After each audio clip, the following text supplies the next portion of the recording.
All right, everyone. Welcome back to another episode of the Authors Unite show. Today I got Kris Sugatan with us. Welcome to the show. That was good, Tyler. I love it. Yeah, Sugatan. I grew up with a lot of other Chris's, and so people called me by my last name. And when they did, they would ninja kick, literally kick it, my last name in the air when I would walk in the room. So when I decided to start my company, I was like, Sugatan, and everybody just ninja kicks. Yeah, I love it. And actually, just a little side note for me growing up, because there's a lot of Tylers out there actually.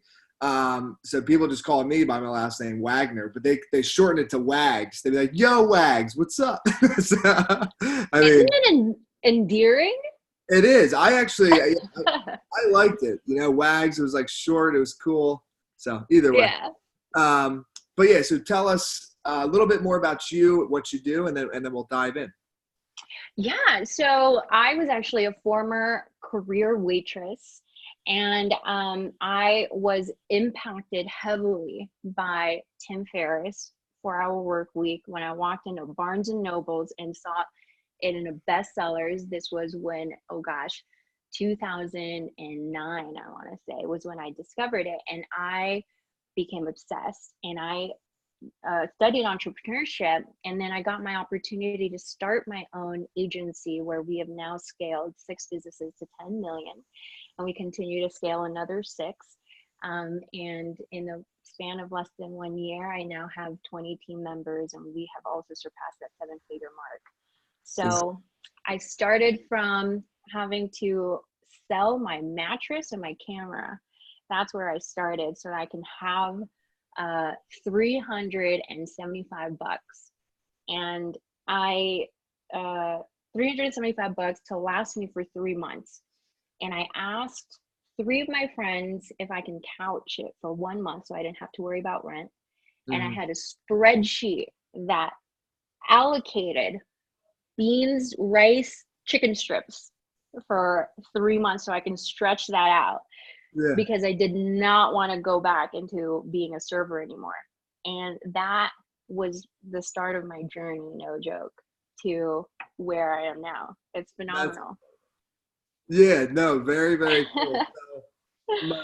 The first question that pops in my mind is, so these businesses that you scaled to 10 million, were these businesses that you found that already had some revenue going, and then you guys knew like the techniques to get from like 1 to 10 million? Is that what it was? Yeah, they were generating somewhere between 3,000 per month to like 30,000 per month. And then we take them to 7 figures per month in basically around 6 months. Okay, so tell us that process, because I know a lot of the listeners to this show are around that like 10, 20K a month range. So how do you get from there? Because I know it's way different. It's a way different structure.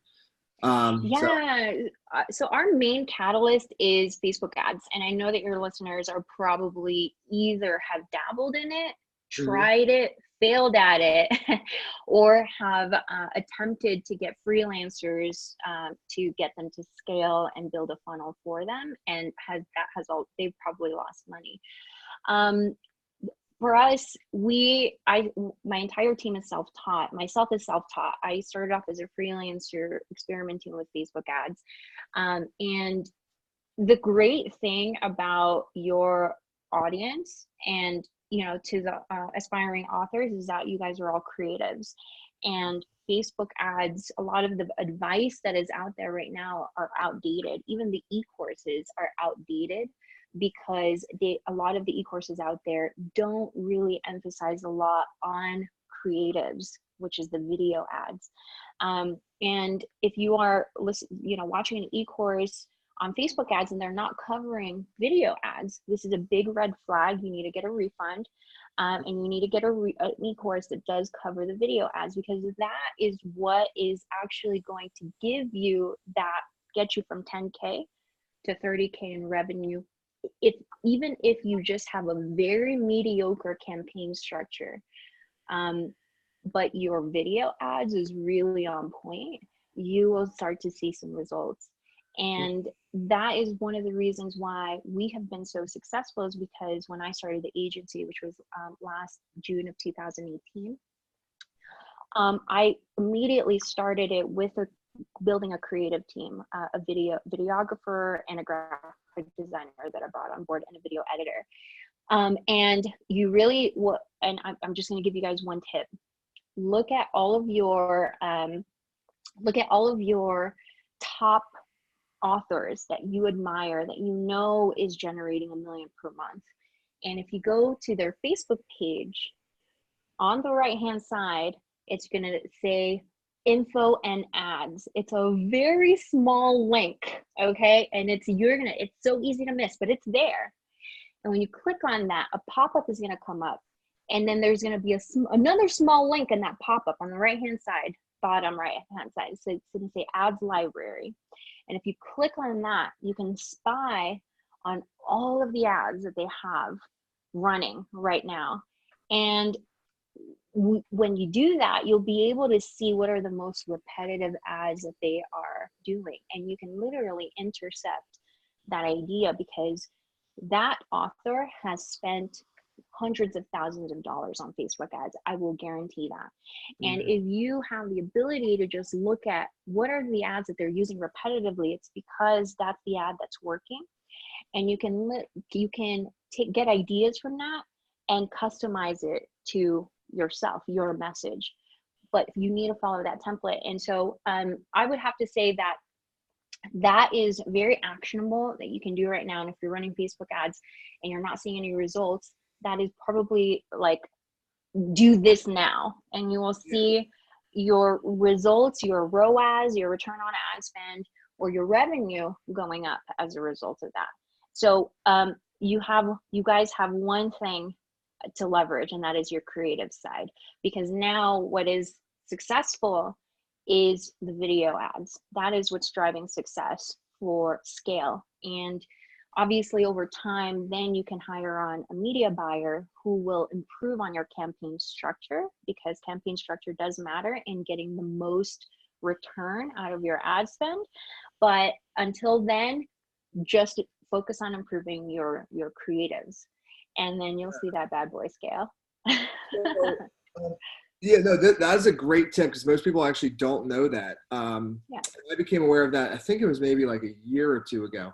And we have, you're so right with the video. Like, we've seen the most success with video ads, and I think the video ads get more reach as well. At least it seems that way. So let me tell you why. Yeah. Because when you understand this, then everything kind of starts to make sense. Facebook is, you have to think about, what is Facebook most interested in? Facebook prioritizes the user's engagement on the platform. So when you create something that engages the users because it feeds their addiction on the platform, which is what Facebook will not say this, but ultimately that's what they want. Facebook will reward you. So if you have a very engaging video ad, they will actually not only publish that, give you more audiences for the people to watch it, but they'll actually give you those audiences at a cheaper rate than a video ad that's not engaging, or an image ad that's not engaging. Actually, Facebook punishes you and charges you more for a disengaging ad to discourage you from advertising on the platform. Now, if you understand, how do I create a super engaging ad, things will fall into place for you, because Facebook will reward you. And Facebook's algorithm, or their ads algorithm, is the most sophisticated and accurate working AI in today's world, because the level of accuracy that they identify the person that is most likely to be interested in your book or in your product is so accurate. I think everybody is saying this because, Facebook's in my thoughts. Like, I just thought this and now I'm getting an ad. But what it really is that it aggregates data really well, that they're able to predict what you are interested in next. Yeah. They're not getting in your thoughts. They're just able to predict Yeah, no, very well. it's funny that you said that. I literally had a conversation like Friday. I think it was on Friday with one of my friends, and he's like, "Dude, I've been having like calls with people, and then like I see an ad about something I spoke about on the call, and there's like all these conspiracy theories going on." And I was like, "Do you have an Alexa or like a Google Home or anything?" And he's like, Well, "I mean, I don't know." the calls are definitely data collection. That's hard data that they're collecting. But so yeah, it is, they are listening in that sense. Yeah. So But well, and it's also highly likely. It's like if you're having a conversation about something, it's maybe you searched for it, or maybe you gave that information to Facebook. Like, and it's also every app is like connected to Facebook, so it's yeah, like exactly. at this point, I think 99% of people, I'm one of them. I have no idea how much data Facebook has on me, but I would assume it's more than I'm even aware of myself. Like, Yeah, 100%.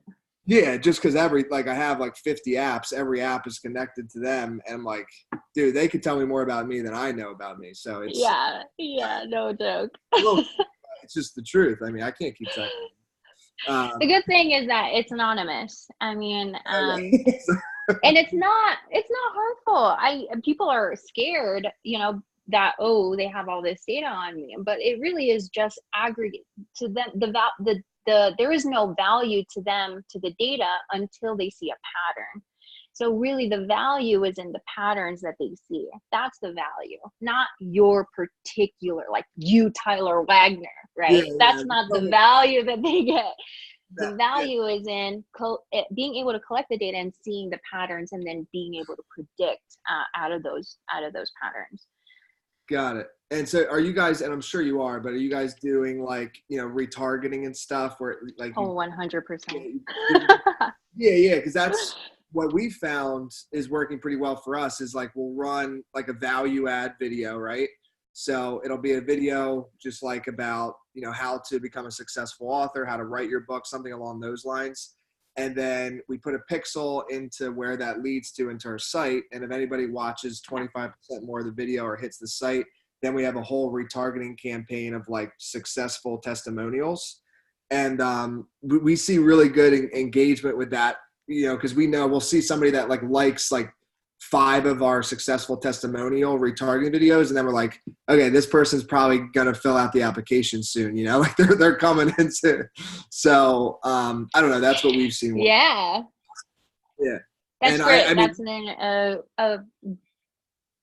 It's a best practice strategy is what you're implementing. Yeah. Actually. And one of those, just to take it a step further, is when you build those retargeting audiences, like for example, Black Friday, we actually don't run any what we call top of funnel ads, meaning that the ads are targeting a completely cold audience that has never heard of you before.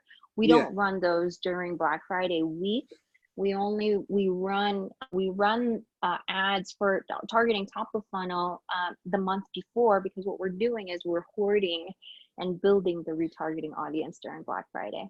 Yeah. And so when you do a launch, so this is a strategy that you guys can actually implement both as an author and for you as well, Tyler, is, just at the cheapest cost to you. This is where a media buyer, this is their forte. Their forte as an ad buyer on Facebook is to get the cheapest cost to you, right? Mm-hmm. At the cheapest cost to you, just hoard that. Let's say you're having a launch. Let's say like in 3 months, I'm going to be launching my new book, right? The month before, you should be running some video ads to collect those people that would be interested in buying that book. Because then when you retarget, then you have a successful launch, because all of a sudden you have a pool of 100,000 people who has expressed that they're interested. And then when you build hype, as you know, when you build hype around something, people become very interested, especially if you give exclusive discounts, for example, or exclusive access,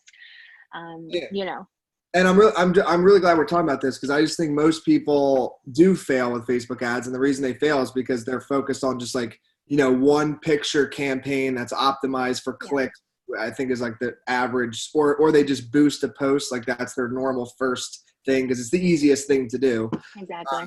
And then they get, maybe they get like 200 likes on the post, but they don't get any like conversions or anything.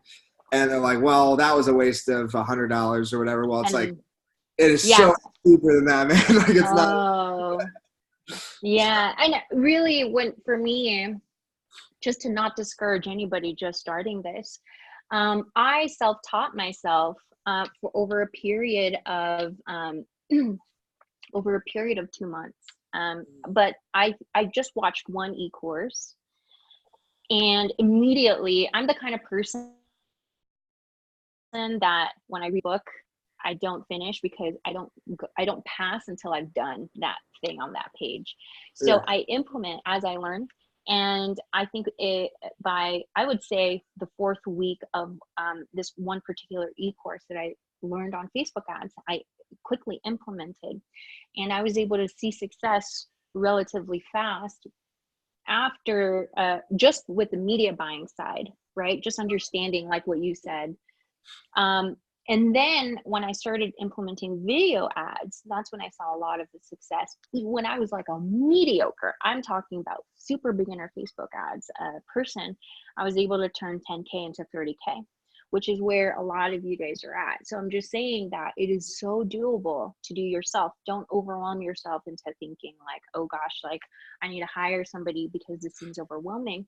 But really just take it step by step. Give yourself about 5 weeks.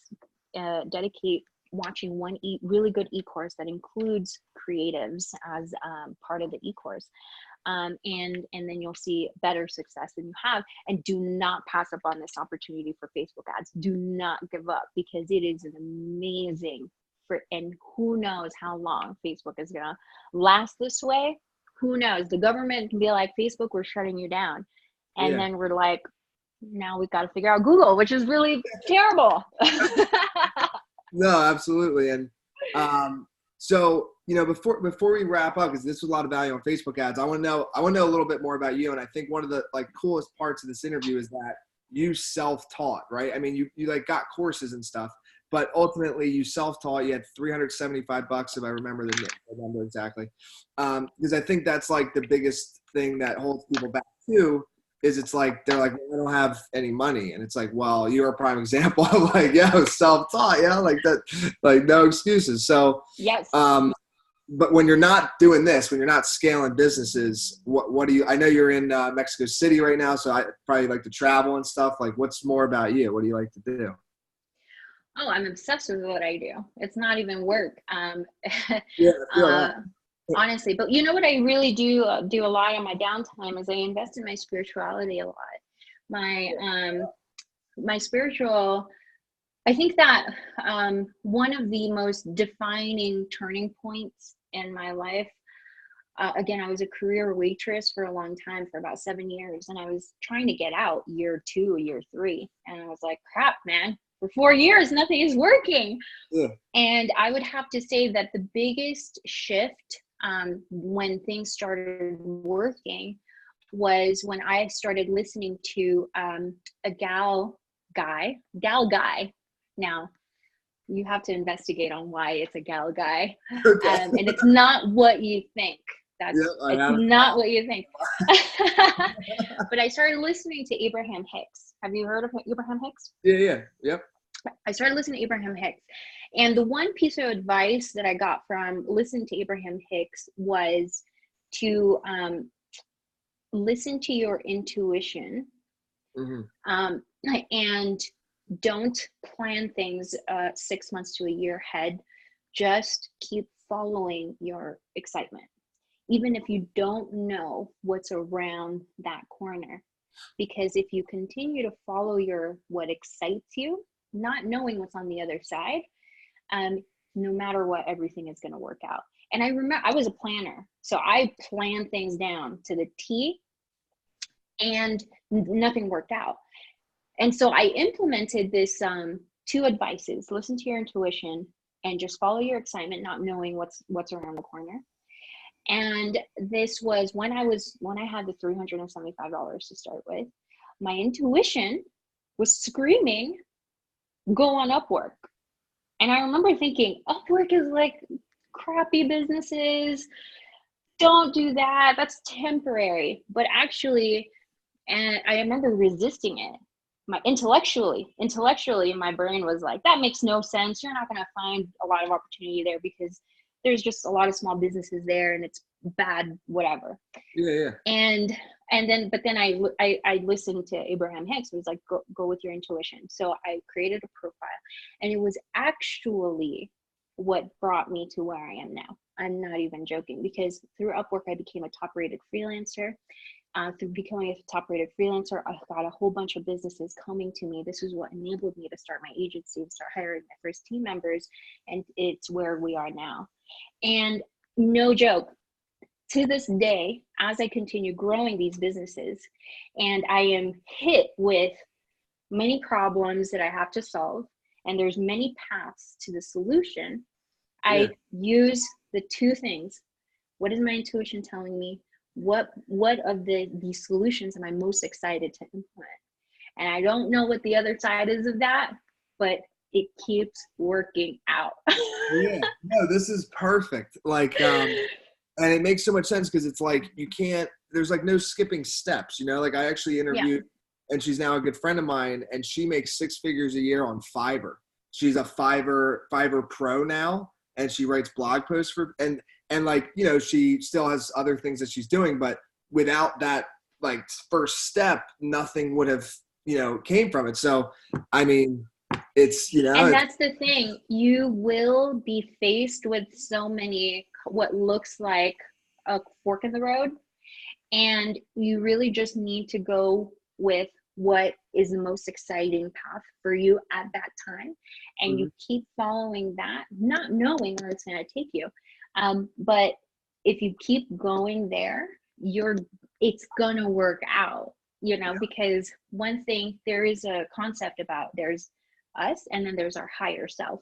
The best way I can say is that us intellectually, the highest peak that we can go is at the top of the valley, the top of the hill, but our higher self is actually resting at the top of the mountain and can see far beyond what your physical self can see, or your intellectual brain can see. And so you kind of have to, they have given us spiritually the tools of intuition and excitement as our emotion to guide us to what our higher self can see far beyond what we can see. And you have to, you know, implement faith and trust, but it's actually also a tool that helps me manage my fear and anxiety, because every time you're just like, I know it's going to work out. It may not seem like it now, but I know it's going to work out. And it's just, you know, as next year we're going to 10 million, personally, that is the growth rate that I'm going to take our company to. From, you know, we achieved the 1 million mark. Now we're going to 10 mil next year. And for me, it's just like, that excites me. I have no idea how that's going to work out, but I'm going to keep going there. Yeah, no, you're so right. I mean, it's, if you don't love it and it's not exciting, then you can't put in those 12-hour days. I mean, maybe you can a little bit, but not for long. So the excitement's got to be there. That's the key. So listen, this was awesome. I love what you're doing. Last question I have for you, because literally all of our audience, like, I think could get better at this, even if they're already excelling at it. Where, if they are interested in what you're doing, how can they get in contact with you? Like website, and then best social platform to connect with you. Yeah. So, Sugatan, SUGATAN.io is our website. We scale e-commerce businesses, but a lot of the principles that we do, basic principles, are applicable to any industry and niche, because our template is literally a template. It is applied to every e-commerce business it doesn't matter what niche or what vertical they're in. And then our social media, we have a private Facebook group that is free for anyone to join. It's called Facebook Ads for E-commerce Growth on Facebook. This is where we, my team and myself, gives everything away for free in terms of what we've learned. And it is for e-commerce specifically. And so, you know, but if you guys are self-publishing, man, you guys are smart, really incredibly smart to do this, because it is the time to do it, and use Facebook as your catalyst. Figure it out. It is figure outable. 15-year-olds are figuring out Facebook Yeah, ads. yeah, I'm not even joking. yeah. And so you can figure it out. Just be persistent about it, and join these private Facebook groups that like teach you how to use Facebook ads, because you get real feedback from real people that are implementing some of these strategies. All the tools are accessible to you. So Beautiful. Thank you again for yeah. coming on the show. Thanks, Tyler. Thanks for having me. Good luck, everybody.